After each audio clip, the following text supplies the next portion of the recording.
పెట్టి మీ మంచినీళ్ల గోస తీర్చిన మాట నిజమా కాదా ఒక్కసారి గట్టిగా చప్పట్లతో కేసీఆర్ గారికి చెప్పాలని చెప్పి నేను కోరుతా ఉన్నా.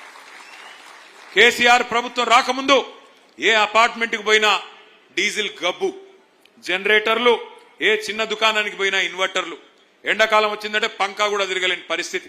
కానీ అదే కేసీఆర్ ప్రభుత్వం వచ్చినాక సంవత్సరం తిరగకుండానే 24 గంటల కరెంట్ ఇచ్చిన మాట వాస్తవమా కాదా?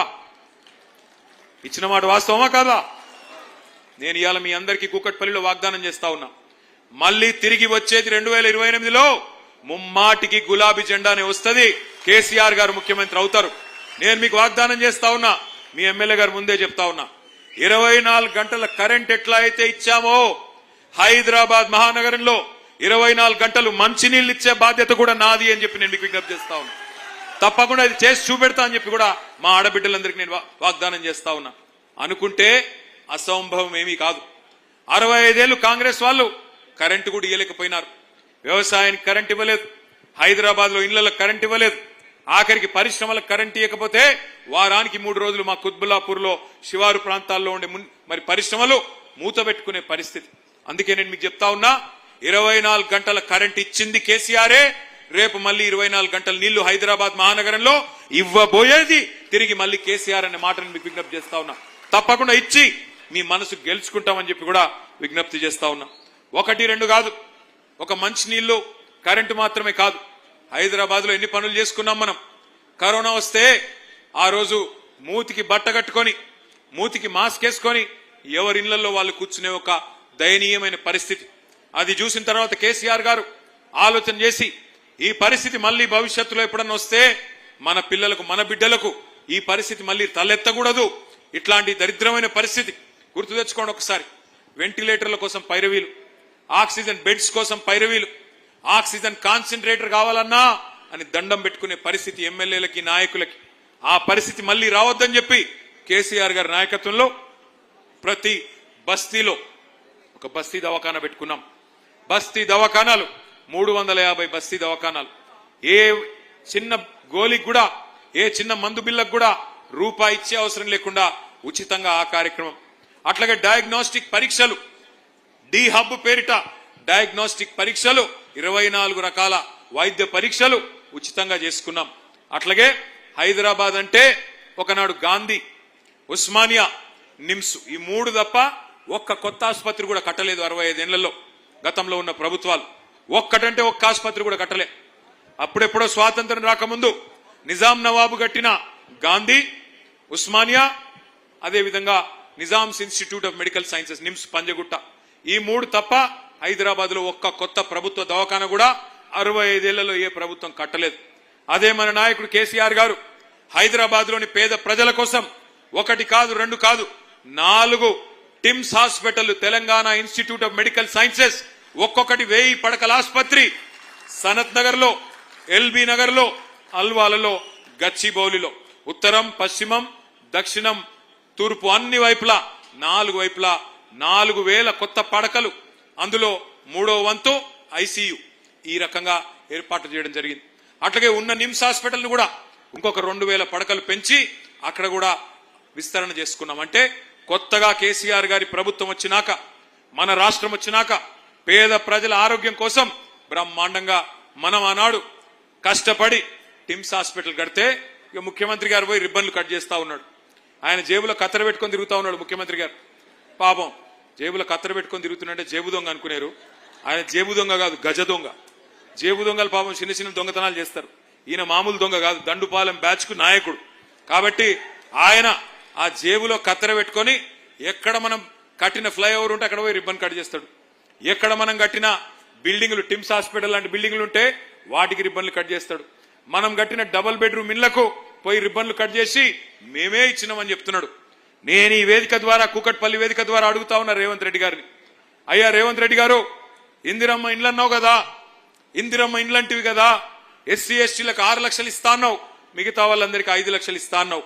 హైదరాబాద్ మహానగరంలో ఒక్క ఇందిరమ్మ ఇల్లు నువ్వు కట్టినట్టు చూపెడితే, ఒక్క ఇందిరమ్మ ఇల్లు నువ్వు కట్టినట్టు చూపెడితే నేను శాశ్వతంగా రాజకీయ సన్యాసం తీసుకుంటా, దమ్ముందా రుజువు చేయని చెప్పి నేను వారిని ఇవాళ సవాల్ చేస్తా ఉన్నా. ఒక్క ఇల్లు హైదరాబాద్ మహానగరంలో ఒక్క ఇల్లు ఎక్కడన్నా కట్టినావా దమ్ముంటే చూపెట్టు. ఉన్న ఇల్లు కూలగొట్టడం తప్ప కొత్త ఇల్లు కట్టే తెలివి లేదు. కానీ చెప్పుకుంటాడు నేను గుంపు మేస్త్రిని అని. గుంపు మేస్త్రి అంటే కడతాడా కూలగొడతాడా అమ్మ నాకు తెలియక అడుగుతా. గుంపు మేస్త్రి అంటే కట్టాలా. వీడెక్కడ గుంపు మేస్త్రి? ఉన్న ఇల్లు కూలగొట్టేటోడు, ఉన్న కొంపలు పూసుకునేటోడు గుంపు మేస్త్రి ఎట్లయితాడు? ఆలోచించండి. ఇంకొక మాట కూడా మీరు గుర్తు చేసుకోవాలని కోరుతా ఉన్నా. హైదరాబాద్ లో ఎట్లా రియల్ ఎస్టేట్ పెరిగింది, ఎట్లా ప్రజల సంపద పెరిగింది, మధ్యతరగతి ప్రజలది ఒక్కసారి గుర్తు తెచ్చుకోండి. ఒకవైపు 1,00,000 డబుల్ బెడ్రూమ్ ఇల్లు కట్టుకున్నాం కేసీఆర్ గారి నాయకత్వంలో. అట్లాగే కొత్తగా బ్రహ్మాండంగా లింక్ రోడ్లు, అట్లాగే ఫ్లైఓవర్లు, అండర్ పాసులు, కొత్త రహదారులు, కొత్త ఫ్లైఓవర్లు, ఇవన్నీ కూడా ఒకటి కాదు రెండు కాదు 42 కట్టుకున్నాం SRDP ప్రాజెక్ట్ కింద. ఒక మీ కూకట్పల్లి నియోజకవర్గంలోనే మీ ఎమ్మెల్యే మాధవరం కృష్ణారావు గారి విజ్ఞప్తి మేరకు JNTU ఫ్లైఓవర్ కానీ, అట్లాగే బాలానగర్ ఫ్లైఓవర్ మన కుత్బుల్లాపూర్ కూకట్పల్లి ఇద్దరికి కూడా ఉపశమనం కలిగించే ప్రాంతం. ఎప్పటి నుంచో మీరు ఎదురు చూస్తున్న బాలానగర్ ఫ్లైఓవర్ కానీ, అండర్ పాస్లు కానీ, ఇవన్నీ కూడా నిర్మాణం చేసుకున్నాం. మంచినీళ్ళ సమస్య పరిష్కారం చేసుకున్నాం, రహదారులు విస్తరించుకున్నాం, మెట్రో నిర్మాణం చేసుకున్నాం. చక్కగా అభివృద్ధి పదంలో ముందుకు తీసుకొని పోతా ఉంటే అప్పుడు మరి మన వాళ్ళు రియల్ ఎస్టేట్ చేసుకునే బిల్డర్లు కానీ, చిన్న చిన్న ప్లాట్లు కొనుక్కునే మధ్యతరగతి ప్రజలు కానీ అందరి సంపద పెరిగింది. మరి వాళ్ళు ఏం జరుగుతా ఉంది రియల్ ఎస్టేట్ లో? 2.5 ఏళ్లు దరిద్రం వచ్చి కూర్చున్నట్టు కాంగ్రెస్ వచ్చి నెత్తిన కూర్చున్నది. దేశం మొత్తం వదిలించుకున్నది కాంగ్రెస్ అనే దరిద్రాన్ని. దేశం మొత్తం ఏ రాష్ట్రంలో కాంగ్రెస్ ను దగ్గర తీసుకోవడానికి కూడా ఇష్టపడట్లేదు. పక్కనున్న ఆంధ్రప్రదేశ్ వాళ్ళు అయితే దాన్ని పాతి పెట్టినారు. కానీ మన రాష్ట్రంలో ఏమైందో ఏమో మన వాళ్ళకి. హైదరాబాద్ వాళ్ళు మీరు కరెక్ట్ గానే ఓట్లేసింది, మీరు నమ్మలేదు దొంగ కాంగ్రెస్ ను. కుకట్పల్లి వాళ్ళు అయితే అసలే నమ్మలేదు. 72,000 ఓట్ల మెజారిటీతో మీ ఎమ్మెల్యే గారికి 54% ఓట్లిచ్చి రాష్ట్రంలోనే highest percentage votes, highest majority మా తమ్ముడు వివేకానంద్కి వస్తే 85,000, మీకు హైయెస్ట్ పర్సెంటేజ్ వచ్చింది. ఎప్పుడు కృష్ణన్న పంచాయతీ పెట్టుకుంటాడు నాతో. వివేక్ హైయెస్ట్ మెజారిటీ అంటే అరే పర్సెంటేజ్ చూడన్నా నువ్వు అంటాడు. పర్సెంటేజ్ నీకే వచ్చింది కృష్ణన్న, ఫస్ట్ క్లాస్ లో పాస్ అయినావు, కంగ్రాట్స్ నీకు మీ కార్యకర్తలకు. మనమేమో ఆ పని చేసినాం, ప్రజల మనసు గెలుచుకున్నాం. వీళ్ళేమో దొంగ కార్డులు పట్టుకొని గ్యారంటీ కార్డులను పట్టుకొని పాపం ఊర్లలో పోయి అందరు కొంపలు ముంచింది. నేను చెప్పిన ఆ రోజే కేసీఆర్ గారు ₹1,00,000 ఆడపిల్ల పెళ్లికిచ్చి 15 లక్షల మంది పేదింటి ఆడబిడ్డల పెళ్లిళ్లు కళ్యాణ లక్ష్మి షాదీ ముబారక్ పేరు మీద చేయిస్తే ఈ దొంగ కాంగ్రెస్ వాళ్ళు వచ్చి 1,00,000 ఏం సరిపోతుంది, తులం బంగారం ఇస్తామన్నారు. నేను ఆ రోజే చెప్పిన, తిరిగి చెప్పిన. పెద్ద ఆయన కేసీఆర్ గారు కూడా చెప్పినారు, మోసపోతే గోసపడతారు, బాధపడతారు, మోసపోకండి, అది మంచి పార్టీ కాదు కాంగ్రెస్ పార్టీ అని. పెద్ద ఆయన కేసీఆర్ గారు పెద్ద మనిషి కాబట్టి మర్యాదగా చెప్పిండు. నేనేం చెప్పినా అంటే వీళ్ళు బంగారం ఇచ్చే బ్యాచ్ కాదు, పుస్తల తాడెత్తుకపోయే దొంగల బ్యాచ్, ఇది నమ్మకండి అని చెప్పిన నేను. కానీ కొంతమంది దురదృష్టవశాత్తు వాళ్ళు నమ్మడం జరిగింది. నమ్మిన పాపానికి ఈ రోజు ఎట్లా ఉందో పరిస్థితి మా ఆడకూతురులందరికీ రాష్ట్రంలో కనబడతానే ఉన్నది. ఇలా రియల్ ఎస్టేట్ రంగం ఎట్లా కుదేలైపోయింది అంటే నిన్నటికి నిన్న ఇందిరా పార్క్ దగ్గర ఆ సెంట్రింగ్ వర్కర్స్ ఉంటారు, హమాలీలు ఉంటారు, వారందరు సెంట్రింగ్ వర్కర్లు. వాళ్ళు పాపం ఎంతో కష్టపడి నిర్మాణ రంగంలో రాత్రనక పగలనక ఎండాకాలం లేదు వానకాలం లేదు పనిచేస్తూ ఉంటారు. వాళ్ళందరూ లక్షలాది మంది ఇలా లబోదిబోమని మొత్తుకుంటున్నారు.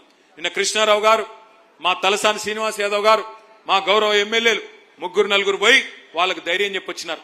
మళ్ళీ కేసీఆర్ గారు వస్తారు, మళ్ళీ నిర్మాణ రంగం పుంజుకుంటది, మీరెవరు భయపడకండి, మీ సమస్యలను కూడా మేం పరిష్కారం చేస్తామని చెప్పారు. వాళ్ళు ఇన్సూరెన్స్ లాంటి ఇంకా చిన్న కోరికలు కోరుతా ఉన్నారు. నేను సెంట్రింగ్ వర్కర్స్ కూడా చెప్తా ఉన్నా, అదేవిధంగా గృహ నిర్మాణ రంగంలో పనిచేసే ప్రతి కార్మికుడికి నేను చెప్తా ఉన్నా, మీకు మళ్ళీ అండగా ఉండేది ఈ గులాబీ జెండానే, తప్పకుండా మిమ్మల్ని కడుపులో పెట్టుకొని కాపాడుకుంటామనే మాట కూడా నేను విజ్ఞప్తి చేస్తా ఉన్నా. ఇక ఈ రోజు మనం ఈ కార్యక్రమం పెట్టుకోవడానికి ప్రధానంగా 2-3 కారణాలు ఉన్నాయి. ఒకటి, మీ అందరికీ తెలుసు, మన పార్టీ అధినాయకత్వం కేసీఆర్ గారి నాయకత్వంలో ఒక నిర్ణయం తీసుకున్నది. కొత్తగా సభ్యత్వ నమోదు కార్యక్రమం చేయాలి, కొత్తగా మళ్ళీ కమిటీలు వేసుకోవాలి. ఎందుకంటే మీ కుకట్పల్లిలో గతంలో 9 డివిజన్లు ఉండేది, ఇప్పుడు 15-16 డివిజన్లు అయినాయి. 15-16 మీ ఇప్పుడు 15 డివిజన్లు అయినాయి. మరి ఆ 15 డివిజన్లకి చాకుల్లాంటి యువ నాయకుల్ని కొత్త